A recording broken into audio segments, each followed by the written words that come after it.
आणि तशा अवस्थेमध्ये ते पोटात बाळ घेऊन त्या बाईने तिथे फाशी घेतली. बापरे! डोळे वगैरे लाल व्हायला लागले. मग आम्ही म्हटलं काहीतरी आजारी पडले असतील. मेडिकलमधून जाऊन गोळी वगैरे आणून दिली. गोळी खाल्ली. तरी ते काही कमी नाही व्हायला नाही, काहीच नाही. पूर्ण असे वेगळंच त्यांच्या चेहऱ्यावरती ते आहेत म्हणून असं वाटत नव्हतं. चेहऱ्याचे हावभाव बदलायला लागले. लाल पूर्ण चेहरा पडला. बघत होतो. पूर्ण तो माणूस माणसात राहिल्यासारखाच नव्हता. पूर्ण चेंज झाला होता माणूस. आणि हळूहळू घाट खाली उतरतोय. अर्धा रस्ता घाटातला अर्धा रस्ता पार केला. घाट अजून खाली उतरणार तेवढं तरी बघतोय त्याच्याकडे. त्याचा चेहरा पण वेगळा दिसला आम्हाला. थोडा निळसळ करल. गाडी मागं घेतोय तर बघतोय तर त्या पोराच्या पाठीमागे लोक 2-4 फिरतायत. म्हणजे तसा अनुभव तर तो माझा एकट्याचाच अनुभव नाही. पूर्ण गावाचा म्हणायला पण काही हरकत नाही.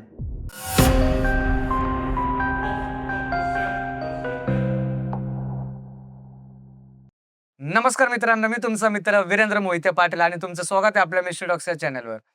तर आजही आपल्याकडे जे पाहुणे आलेले आहेत त्यांच्यासोबत खूपच भयंकर अनुभव घडलेले आहेत. तर ते अनुभव कसे घडले, काय घडले, का घडले हे सगळं आपण त्यांच्याकडनं ऐकून घेऊयात.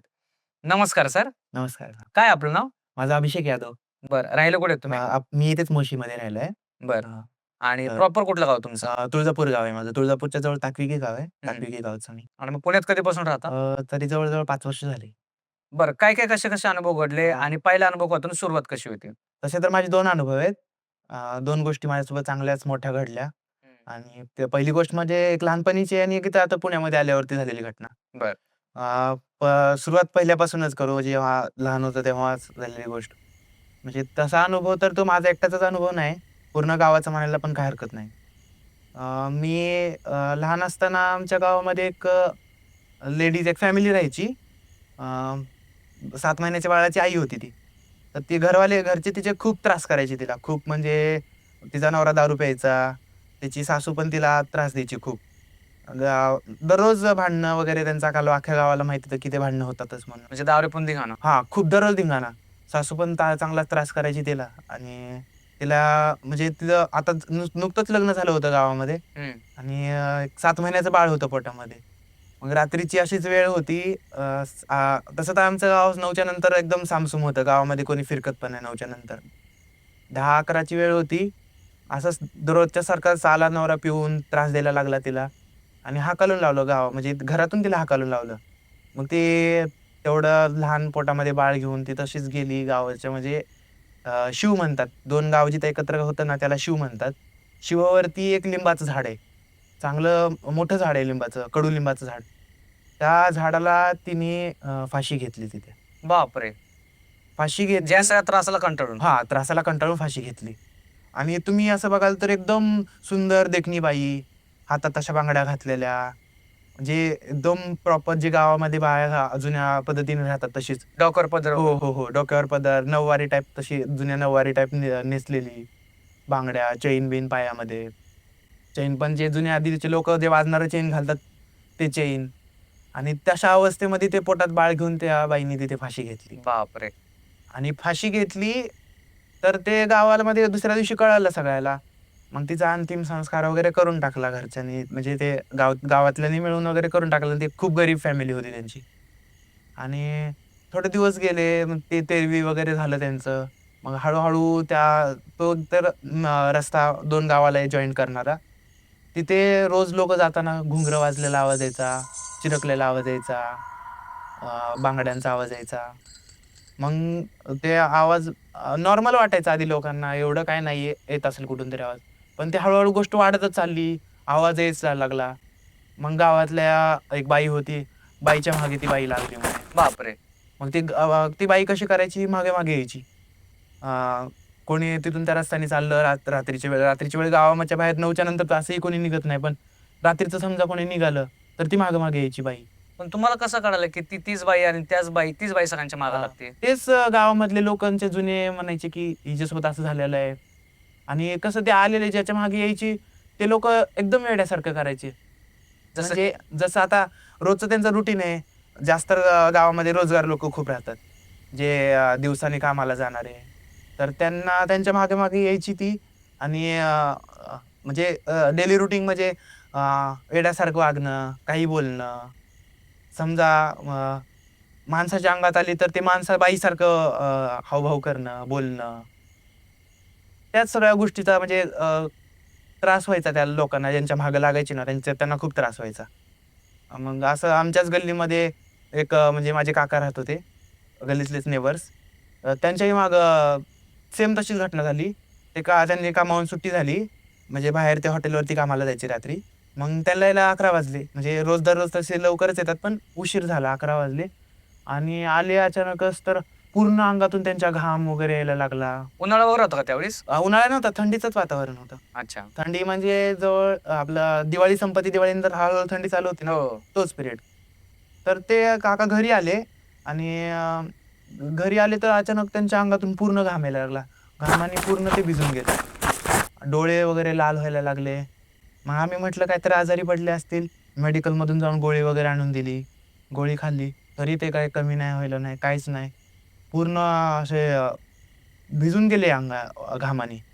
आणि असे वेगळंच त्यांच्या चेहऱ्यावरती ते आहेत म्हणून असं वाटत नव्हतं. चेहऱ्याचे हावभाव बदलायला लागले. लाल पूर्ण चेहरा पडला आणि काही बडबड करायला लागले. काही म्हणजे काही बडबड करायला लागले. त्यांचं बोलणंही कळत नव्हतं. इथपर्यंत म्हणजे काही बोलत होते ते.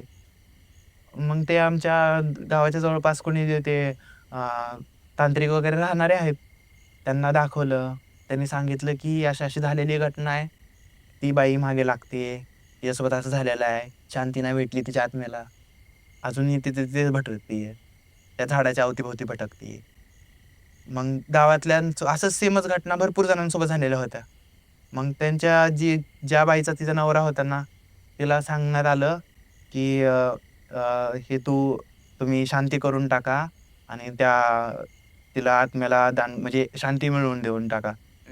मग ते त्यात सांगितल्याप्रमाणे त्याने गावातलं जिथं तिने फाशी घेतली होती, ते झाड पण तोडण्यात आलं आणि व्यवस्थित ते अंतिम संस्कार हे करून टाकलं तिचं.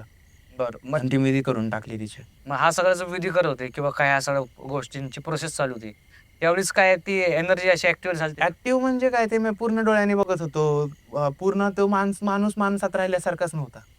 पूर्ण चेंज झाला होता म्हणजे माणूस. काय होतं एक्झॅक्टली काय काय होत होतं? एक्झॅक्टली ते म्हणजे एकदम एक्सप्रेशन चेंज.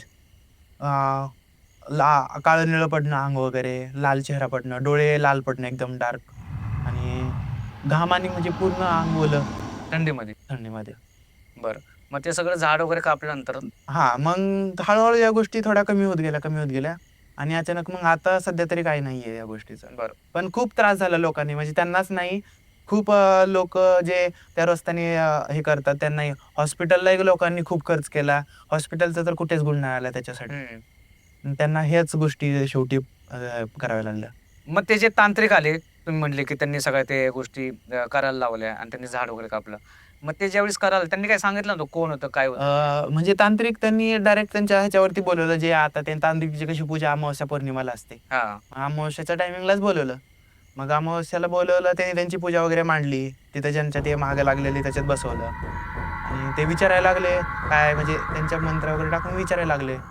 तर ते अचानकच त्यांच्यामध्ये कसली एनर्जी आली काय माहित नाही. पण ते म्हणजे मी त्या टायमिंगला नव्हतो, पण ही गोष्ट मला क्लिअर कट माहिती, कारण घरचेच होते ना, काकाच होते. तर त्यांनी सांगितलं की अशी ओरडायला लागली अचानक म्हणे. बाईच्या आवाजामध्ये ओरडायला लागली, असे चावतळायला लागली. म्हणजे एक्सप्रेशन पूर्ण चेहऱ्यावरची चेंज करून एकदम ते डोळे वगैरे मोठे करून बघायला लागले त्यांच्याकडे, की हिनेच मला मारलंय, हिनेच माझा छळ केलाय. कोणाला बघून करत होती? तांत्रिकला सांगत होती, हां. हिने मला मारलंय, हिने मला छळ केलाय, असं सांगत होती. पण कुणी पण? तीच तिची सासू. अच्छा. हां. सासूनी आणि नवऱ्यानेच खूप त्रास दिला ना. हां. आणि नवऱ्याच्या ह्याच्यामुळेच ती निघून तिने फाशी घेतली. मग मला न्याय नाही भेटला, माझ्या पोटामध्ये बाळ आहे, असं तसं ओरडायला लागली. एकासोबत माझ्या 2 जीवाची हत्या केली मी. माझ्यामुळे माझ्या बाळाचा जन्म नाही झाला. त्यालाही तोही मरण पावला. तळतळ करत होती. तळतळ. तर मग तांत्रिकने व्यवस्थित सगळं समजून घेतलं आणि मग त्याच्यावरती त्याने तोडगा काढला. पूजा वगैरे मांडून ती झाड तोडून टाकलं, गावातून पूर्णच तोडून टाकलं. बरं. आणि मग किती दिवसांमध्ये हा सगळा प्रॉब्लेम सॉल्व्ह तरी 15 दिवस गेलेच. झाला? हळूहळू ह्या गोष्टी विसराळी पडायला टायमिंग लागला गावामधल्या लोकांना पण. बरं. मग हळूहळू लोक यायला लागले, चालले लागले रस्त्याने. मग नंतर काही प्रॉब्लेम नाही आला गावामध्ये. बरं, मग ह्या सगळ्या गोष्टी त्यांनी सांगितल्या, की मला माझ्या सासूने त्रास दिला, नवऱ्याने त्रास दिला. मग ह्याच्यावर काय पोलीस कंप्लेंट वगैरे झाली नाही का त्यावेळेस? नाही, पोलीस कंप्लेंट करायला काही नव्हतं, पण गावातले जे मोठे लोक वगैरे होते त्यांनी असा निर्णय घेतला की पोलीस कंप्लेंट पोहोचली तर हे पूर्ण गावाचं नाव पण खराब होईल. बरोबर. कारण गावात राहणारे भरपूर बाहेर बाहेर शिकणारे स्टुडंट पण भरपूर आहे तिथे, हम्म. आणि कामाला पण जाणारे भरपूर लोक आहेत. तर त्या गोष्टीचा चुकीचा परिणाम नको जायला म्हणून गाववाल्यांनी ती गोष्ट तिथं संपवली आणि तिथे सगळ्यांची माफी मागितली. बरं, म्हणजे गाववाल्यांनी त्यांची माफी मागितली, हा की आमच्याकडनं अशी चूक हा, झाली. चूक म्हणजे आमचं लक्ष नव्हतं हा वगैरे. बरं. मग त्याच्यानंतर काय त्रास वगैरे झाला कुठल्या गावातल्या लोकांना? नाही, त्रास नाही झाला तसं. तर ती बाई आमच्याच गावातली होती म्हणून जास्त ती मागे मागे आमच्याच गावातल्या लोकांची यायची. बरं. 2 गावाला एकत्र करणारं गाव होतं, पण पलीकडल्या गावाला काहीच त्रास नव्हता याचा. सगळा त्रास गावातल्या लोकांनाच व्हायचा. म्हणजे त्याला इनडायरेक्टली काहीतरी मेसेज द्यायचा होता. हा हा, पोचवायचं होतं तिला की मला मुक्ती नाही भेटली, मला न्याय नाही भेटला, आणि माझ्यासोबत असं अशा ह्या गोष्टी झालेल्या आहेत. कारण त्याच्या मधल्या गोष्टी होत्या त्या घरच्यातल्या त्यांनाच माहिती होतं. गावातल्यांना एवढं माहिती नव्हतं की हेच याला त्रास देतात, किंवा हिचा जर जीव घेतला, हिने फाशी घेतली तर ह्याच्यामुळेच घेतलीये का, ह्याच्या मागे कोणतं कारण, का हिच्या मनाने आत्महत्या केली हिने. बरं. आणि ह्याच्या व्यतिरिक्त अजून दुसरा कुठला अनुभव आहे? हा, तर दुसरा अनुभव सांगायचा झाला तर इथंच आम्ही पुण्यामध्ये जस्ट शिफ्ट झालो आणि 2-3 वर्ष झाले आम्हाला इथे येऊन. आणि कॉलेज वगैरे मित्र सगळे भेटलेले इथे, मित्रांचा क्राऊड वगैरे. मग तसंच माझा एक चांगला मित्र इथं भेटलेला, युवराज. त्याच्यासोबत चांगली बॉन्डिंग आमची. तर आमचं असंच एका दिवशी ठरलं की ट्रिपला जायचं. मग आमचं प्लॅनिंग चालू, 2 दिवसापासून प्लॅनिंग चालू आहे की ट्रिपला जायचं, कुठे जायचं. मग माथेरान वगैरे प्लॅनिंग चालू होती. माथेरानला जायचं ठरवलं, पण माथेरानचं सडनली आमचं असं झालं की 12 वाजता निघायचं रात्री. पण 12 वाजता निघायचं, आम्ही जाणार होतो टू व्हीलरवरती एवढं लांब डिस्टन्स करणं इथून पुण्यातून माथेरान दूर पडतं खूप. मग तिकडे जायचं म्हटलं तर सडनली आम्ही म्हटलं की कॅन्सल करूयात आपण. जवळच महाबळेश्वर आहे, ते पण हिल स्टेशनच आहे आणि चांगलं पॉईंट वगैरे आहेत कव्हर करण्यासाठी. तर तिकडे जायचं म्हणून ठरवलं आम्ही. मग असं टायमिंग 4-4:30चा निघालोत आम्ही इथून. 4:30 वाजता निघालोत. जवळजवळ टू व्हीलरवरती आम्हाला 2-2.5 तास लागले पोचायला. आणि पोचलो सकाळी 6च्या आसपास पोचलो, 6-6:30च्या आसपास पोचलो तिथे. मग मॉर्निंगला फ्रेश वगैरे झालो तिथेच आणि पॉईंट्स कव्हर करायला निघालो. मग फिरलो, दुपारचा लंच वगैरे केला, मस्त 2-4 पॉईंट्स कव्हर केले दुपारपर्यंत. आणि इव्हिनिंगला परत निघालो. परत इव्हिनिंगपर्यंत फिरलो तर आणि 5-6 वाजले होते. 5-6 वाजता ठरलं की आता झाले सगळे पॉईंट्स वगैरे कव्हर. एलिफंट पॉईंटपर्यंत सगळं कव्हर झालेलं आहे म्हटलं. मग आता तिथून रिटर्न जायचं ठरवलं, कारण परत रिटर्न जायला पण लेट होणार होता. आणि 5:30-6ला निघालो. जेवण वगैरे केलं आम्ही तिथंच आणि 6 वाजता निघालोत. आणि निघताना घाटामध्ये, आणि टू व्हीलरवरती मग आम्ही चाललोय घाटामध्ये. दोघांच्या गप्पा, दिवसभराचे फोटोज वगैरे काढलेले, मस्त एन्जॉय केलेलं सगळं. तेच एकमेकांबाबतीत बोलत आता ह्याची स्टोरी टाकणार, ते हे पोस्ट करणार, ते फोटो पोस्ट करणार, असं तसं चालू आमच्या मित्रांचं. तो येताना मी गाडी घेतली, जाताना त्याच्याकडे गाडी होती आणि मी मागं बसलो होतो. मागं घाटामध्ये आम्ही सावकाश एकदम, म्हणजे घाट होता म्हणून त्यामुळे जास्त स्पीड नव्हती गाडीची, 15-20ची स्पीड होती. आणि हळूहळू घाट खाली उतरतोय. घाटातला अर्धा रस्ता पार केला. घाट अजून खाली उतरणार तेवढा तर एक लहान पोरगा दिसला. हातात चेंडू होता त्याच्या. चेंडू म्हणजे तो जुना त्या काळातला बॉल चेंडू. तो बनियानवरती खाली बरमुडा घातला, वरती बनियान आणि हातामध्ये बॉल. आणि तो पाठी करून बसला होता आमच्या गाडीच्या पाठी. मग आधी आम्हाला वाटलं की नाही का, लहान पोरगं कुठलं आलंय. विचार करतोय आम्ही दोघं. तो मला बोलतोय, काय हे कसं काय, कुठून आलं हे पोरगं. म्हणजे आम्ही अचानक शॉक झालो की ते समोर कोण आलंय म्हणून. मग नंतर तो म्हणला, हे चोरांचं वगैरे नसेल का, लुटायला वगैरे लोक फिरतात त्या टायमिंगला, घाट आहेत. कारण जवळजवळ त्या एरियामध्ये रात्रीच्या पिरियडला असं पण गाड्या नसतातच. बरोबर. आणि बघतोय आम्ही कोण असेल, विचार करतोय दोघं एकमेकांशी. तो माझ्याकडे बघतोय, मी त्याच्याकडे बघतोय. काय झालं, काय कळतच नाही. अचानक तो समोर आला आणि तो म्हणतोय लुटायसाठी वगैरे तर आले नसतील नाही लोक. मग आम्ही 2 मिनिट विचार केला, तरी मी त्याला म्हटलं की लुटायला येणार असतील तर लहान पोरांना थोडे ते घेऊन येतील, किंवा प्लॅनिंग लहान पोरांचं काय ह्याच्यामध्ये काय नसणारच आहे ना. मग तेवढ्यात तर एक लगेच त्या पोराच्या पाठी समोर जिकडे तोंड करून होता एक मुलगी लगेच गेली. चांगला फ्रॉक वगैरे घातलेला होता तिने. मग तिने तो रस्ता क्रॉस केला. आम्ही अचानक शॉक झालो की कुठून हे लेकरं येतात, आणि ती सडन लगेच गायब झाली. अचानक कुठून आली आणि कुठे गायब झाली ती पोरगीचं काय कळलंच नाही. आणि तो हळूहळू तो चेंडू खेळत टप्पा टप्पा खेळत खेळत टर्न मारला. बघतोय त्याच्याकडे, त्याचा चेहरा पण वेगळा दिसला आम्हाला. थोडा थोडा निळसळ करल, डोळे पांढरे शुभ्र एकदम, डोळ्यातल्या गोटाच नसल्यासारखं एकदम वेगळ्याच चेहरा तर वेगळाच त्यांचा. मग आमचं दोघां काय समजना अचानक समोर काय भाई. त्याला तर काहीच समजना. गाडी तो थरथर थरथर कापायला लागला. त्याला समजत नाही काय चालू आहे काय नाही. मग मी त्याला थोडासा सांभाळत सांभाळत आम्ही थोडी गाडी मागं घेतली. तशीच गाडी मागं घेतोय तर बघतोय तर त्या पोराच्या पाठीमागे लोक 2-4 फिरतायत, चक्र मारतायत. लोक म्हणजे चांगले साडी बिडी घातलेली जसं की ते कुठल्या तर फंक्शनला चाललेत. काहीतरी कार्यक्रम आहे त्यांचा असं फिरतायत. मग तर आम्ही अजून घाबरलो. म्हणलं काय चाललंय अचानकच हे कुठले लोक आले कुठून आले येतायत गायब होतायत दिसतायत कुठून काय चाललंय काहीच समजत नाही. दोघं पण एकदम शॉक झालो आम्ही अचानकच. आणि मग आता जाणार कुठे महाग तर एवढं चढणं तर अवघड आहे. घाटामध्ये आम्ही जवळजवळ घाट उतरायलाच आलो होतो आणि वरती जाणं तर समोरून तर लय म्हणजे समोर तेच फिरतंय सगळं डोळ्याच्या समोर आणि तिथून तर जाणं अवघडच आहे. मग विचार करतोय काय काय करणार. तो माझ्याकडे बघतोय मी त्याच्याकडे बघतोय काय समजत नाही एकमेकांना. गाडी आम्ही तिथून तशीच माघारी वळवली आणि परत वरती चढलो. जसं आलो होतो त्याच रस्त्याने परत रिटर्न आलो आणि जवळजवळ मग आम्ही तिथपर्यंत पोहोचायला आम्हाला एक 8:30 वाजले वरती परत रिटर्न यायला. 8:30 वाजता तिथेच एक चहाची टपरी होती. थांबलो तिथं मग चहा वगैरे पिला कारण घाबरलो होतो. जवळजवळ कुठंच नव्हतं. चहाच्या टपरीपर्यंत एकही माणूस आम्हाला भेटला ना अख्ख्या रस्त्यामध्ये. थांबलो चहाच्या तिथे आणि त्यांना विचारलं, "हे असं-असं झालं आमच्यासोबत. काय माहिती काय आहे रस्त्यानं? काय म्हणजे काय लोकांचं कसं काय, काय माहिती काय? रस्त्याला का असंच सगळं होतात ह्या गोष्टी? का ते लोकं तिथे राहतात का काय? काय आहे काय त्यांचं?" मग ते टपरीवाल्या माणसाने आम्हाला सगळं सांगितलं, की इथे एक बस गेली होती. जे की ते गुजरातचे लोकं होते आणि ते लग्नावरून निघाले होते. म्हणजे लग्नाचं वराड. हां, म्हणजे लग्नाला आले होते आणि लग्न वगैरे उरकून निघाले होते. जे की महाबळेश्वरलाच लग्न होतं आणि उरकून निघाले होते. आणि गुजरातच्या लोकांचं कसं ते वगैरे ड्रिंक वगैरे कमी करतात. म्हणजे करतच आहेत मोस्टली कमी करतात. आणि जो ड्रायव्हर होता तो जाताना फुल ड्रिंक केलेलं होतं त्यांनी. अच्छा. हां, मग तो फुल ड्रिंक केलेले होते त्यांनी. मग त्यांचं काहीतरी भांडणं झालं होतं वाटतं. असं ते लोकं सांगतात म्हणजे तिथले ते होतात ते राहणारे लोकं सांगतात. सगळीकडे ती आहे म्हणा स्टोरी तिथली. तर ते त्यांच्या सगळे जे गुजरातचे लोकं होते ना, त्या ड्रायव्हरवरती त्यांचं खूप भांडणं झालं म्हणे. दारू का पिली, दारू पिऊन ड्रायव्हिंग करतोय वगैरे असं तसं. आणि मग त्या पिलेल्या नशामध्ये त्याने ती गाडी घाटामध्ये ब्रेक सोडून जाऊ दिली. अच्छा, म्हणजे सगळेच लोक हां, सगळेच लोकं पूर्ण बसचे सगळे लोकं तिथं मेली होती. बापरे. अख्खी बसच घाटामध्ये ढासळली होती. तो तेच लोकं होते जे की त्या घाटावरती फिरत होते.